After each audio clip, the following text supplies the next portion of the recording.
Welcome to the Florida Citrus Sports Scouting Report presented by Florida Hospital. I'm Erin Campbell. This week we take a closer look at the scouting process as we gear up for Selection Sunday. We start with scouting coordinators Tom Wert and Rick Johnson. Every week we send scouts to one of the games in our 4 partner conferences. Why is it so vital that we're represented at these games? When scouts go out on the road, they're acting as ambassadors, and so we always want them to first think about relationships, because that's what we're trying to develop with the schools that we're looking at. We want to meet with the athletic directors, we want to meet with the sports information directors, of course we want to meet with the coaches, and typically that happens after the game. But we're trying to get with people, talk with them, and help them understand we're interested in them. We're looking at all the schools up until the very end when we're hopefully going to select the highest ranked and the best suited for our game.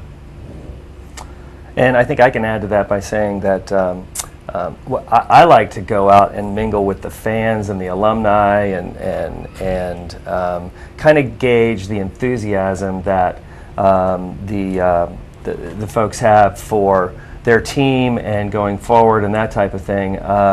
You know, obviously we'd love to, for every year, we love it when a team brings a lot of fans to our game.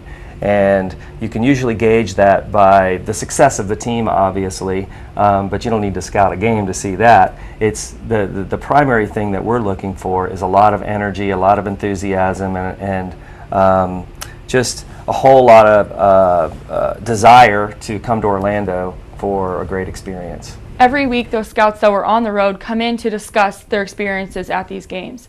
How important are those meetings to our bowl selection process? It allows you to come in and kind of get an insider's view as to how the season is progressing and what the likelihood is of the teams, which teams are going to be coming to the bowl. Now we never know until Selection Sunday, but when you go to those meetings, you can kind of sort of see things coming together and converging as the season progresses. And so it's kind of exciting to sit there and listen to people's scouting reports about what happened during the weekend, because you don't get that by watching a game on TV or reading about it in the newspaper. And then also listening to the leaders of the selection committee talk about the process and how it might likely work out, even though, like I said, we won't know until the season's over. I'm here with Steve Hogan, CEO of Florida Citrus Sports. Steve, Wisconsin and Michigan State are 2 of 4 teams leading the Big Ten. Both of those teams have made recent appearances in Orlando. How does that history impact our selection committee's decision? I'm not going to say that it doesn't matter. It's something that you certainly consider in your selection process. But for us, we're going to look at overall rankings, head-to-head matchups, how do they play in terms of conference record, and how do they finish the season. All those things are going to be key for us. Repeat appearances in Orlando are a little bit less of a concern. We just want 2 of the best football teams in the country to match up, SEC and Big Ten, and that's what we're going to look at.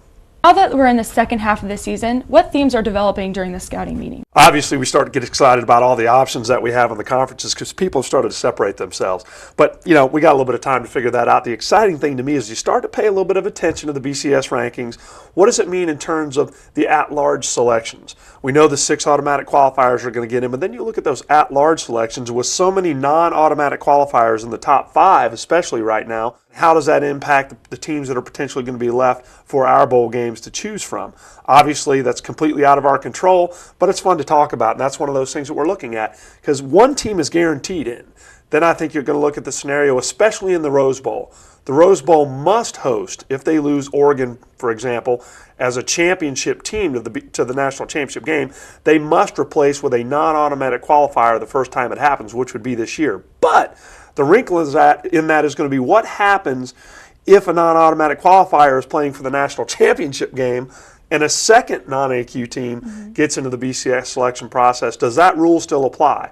And if it does or if it doesn't, certainly could impact us in terms of whether a Pac-10 team takes that second spot into the BCS at large, SEC, Big Ten, whoever that is. So I think that's going to be the fun thing to follow, and that's something that has come up the last couple of meetings. As part of our contract with the Big East, we have the option to take Notre Dame once in the next 4 years. How is that affecting our decision? Well, I don't think it really affects it at all, other than the fact that the Big East has 8 teams, and I view Notre Dame as part of that with 9. I don't give it any weight one way or the other. I think what we're looking for, hopefully, from either side of our ball is a team maybe to get 9 wins or better. We still have a chance to do that. Syracuse is in position. I think Pitt's still in position, depending on how they finish the season, although if they did end up at that rate, they would probably be the BCS champion in terms of not having any losses in conference play. West Virginia could still run the table and be there. We're focused on a team being at that level, and right now, currently where Notre Dame stands, that's impossible for them. But we're going to let the thing play itself out, and at the end of the year, let's see what the best available record is. But we're looking at that as 9 teams, all equal footing. To me, there's no difference between the two. That concludes this week's episode. Our Capital One Bowl game of the week is Arkansas at South Carolina. Check out FCSports.com for breakdowns of these games. For Steve Hogan, Tom Wert, and Rick Johnson, see you next week on the FC Sports Scouting Report presented by Florida Hospital.